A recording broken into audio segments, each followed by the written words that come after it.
Selamat pagi sahabat PropTechnesia. Hari ini seperti yang ada di slide ya, ini adalah opening class untuk developer. Ya, jadi 2012 itu masuk kategori developer era. Dulu membuka proyek itu susah banget. Entry barrier pada bisnis properti itu sangat tinggi. Susah, modalnya besar, izinnya susah, wah macam-macam lah. Namun dari 2012 itu terjadilah namanya developer era. Kenapa? Karena banyak banget training, banyak banget pelatihan tentang bagaimana menjadi pengusaha properti yang sukses tanpa modal, dengan modal dengkul, dengan ternak properti macam-macam lah gitu ya. Banyak banget. Nah, termasuk saya adalah alumni berbagai macam training tersebut. Akhirnya saya jadi developer. Namun ternyata ada case yang disebut dengan the training trap ya. Jadi the training trap gitu ya. Jebakan training adalah kondisi di mana kita setelah ikut pelatihan 1, 2, 3 hari merasa jago nih bisnis properti. Tahu-tahu langsung nekat minjem duit bank, ngadain rumah, buka proyek, ternyata bangkrut. Karena seringkali materi yang ada di kelas itu different, berbeda dengan apa yang ada di lapangan. Ya. Hari ini saya coba mengcombine ya dengan program PropTechnesia ini, mengcombine pengalaman saya di Harmony Land, membangun sampai 28 perumahan dan berbagai macam ilmu-ilmu di kelas-kelas yang kita coba elaborate menjadi ilmu yang lebih praktikal. Tentu harus terus diimprove karena dinamika di lapangan terus bertambah. Nah, inilah fundamental class for property developer. Semakin tinggi bangunan, maka semakin dalam dan kuat pondasinya. Karena itu, ayo kita belajar menguatkan pondasi-pondasi bisnis kita. Menjadi pengusaha properti sukses, versi Harmony Land, kita mendevelop yang kita sebut adalah developer ya. Jadi developer menggunakan Harmony West ya. Begini jalan versinya Harmony Land, gitulah kurang lebihnya ya. Nah, ada dua prinsip dasar menjadi developer. Yang ilmu paling basic yaitu apa? Ilmu project acquisition, gitu ya.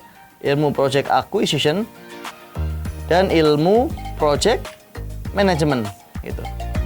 Jadi ada akuisisi proyek dan mengelola proyek. Beli proyeknya dan mengelola, ini dua ini yang harus kita miliki keilmuannya. Dan di project management, di project acquisition, ini adalah sebenarnya 20% activity, namun menghasilkan 80% result. Dan sisanya di project management adalah 80% result yang sebenarnya itu tinggal melanjutkan dari 20% activity-nya. Maka teman-teman, sebenarnya critical aspek di dalam bisnis properti adalah saat akuisisi lahan. Ya, walaupun demikian banyak juga developer yang jago akuisisi tapi nggak jago ngolah proyeknya gitu ya. Dan itu dua-duanya tetap dibutuhkan. Nah, ketika kita mengakuisisi lahan itu penting banget ya, super penting banget bahwa kita harus bisa mendapatkan lahan hodil. Apa itu lahan hodil? Bagaimana caranya? Nanti akan kita bahas di sesi kelas selanjutnya. Lahan hodil ini adalah intinya adalah lahan yang sangat-sangat aman gitu ya, sangat-sangat aman, risikonya sangat kecil dan tentu sangat amat menguntungkan ya. Jadi prinsipnya adalah kita harus mengakuisisi proyek yang super aman dan super menguntungkan. Gimana caranya? Nanti kita bedah di kelas selanjutnya. Di project management kita mengelola proyek.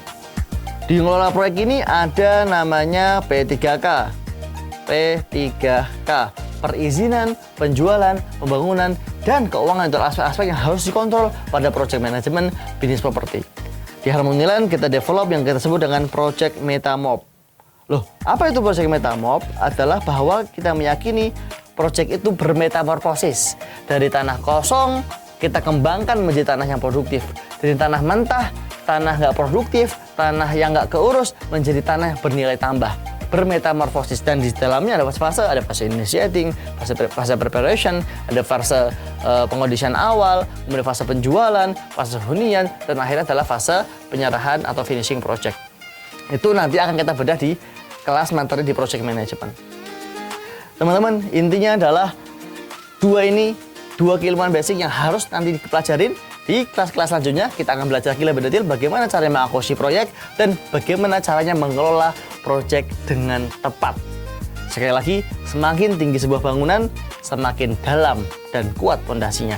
Karena itu, kalau kita ingin banyak mengelola proyek, kita ingin menjadi pengusaha properti yang besar, maka penting menguatkan fondasinya, yaitu ilmu pengetahuan dengan belajar di Propteknesia. Salam sahabat Propteknesia.